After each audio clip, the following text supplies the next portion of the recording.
مسلمان علما مونږ ته دا عقیده ښیي چې عیسی علیه السلام ژوندی دی. هغوی دا وایي چې خدای عیسی علیه السلام انساني وجود سره آسمان ته خیجولی دی. د دې څه ثبوت دی؟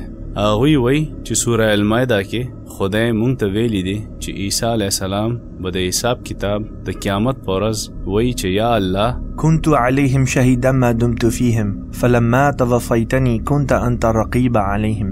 چې تر څو پورې زه د هغوی په منځ کې وم زه پې ګواه وم چې کله تا اوچت کړم بیا پې ته نګران وې. د علما په نظر کې د توفیتني مطلب دی چې تا زه وجود سره اوچت کړم. خو په دې کې یو مسله ده ځکه چې رسول الله صلی الله علیه وسلم مونږ ته ویلي دي په بخاري شریف کې رسول الله صلی الله علیه وسلم وایي چې د قیامت په ورځ زما د امت بعضې خلک به راوستلی کیږي او فرښتې به یې ګس لاسته یعنی دوزخ پله ورمخکې کي. په دې باندې به رسول الله صلی الله علیه وسلم وایي چې ای زما پروردګاره دا خو زما منونکي دي. په هغې باندې به ورته جواب دا ملاویږي چې ته نه خبر ستا نه پسته دی څه کړي دي.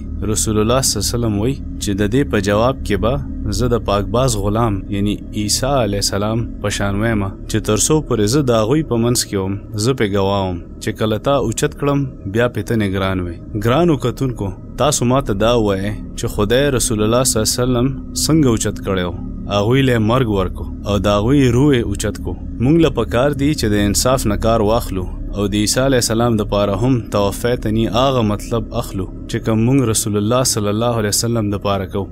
دا دومره آسان کار دی چې په دې ګوګل هم پوهیږي او داسې مولا غلط ثابت شي.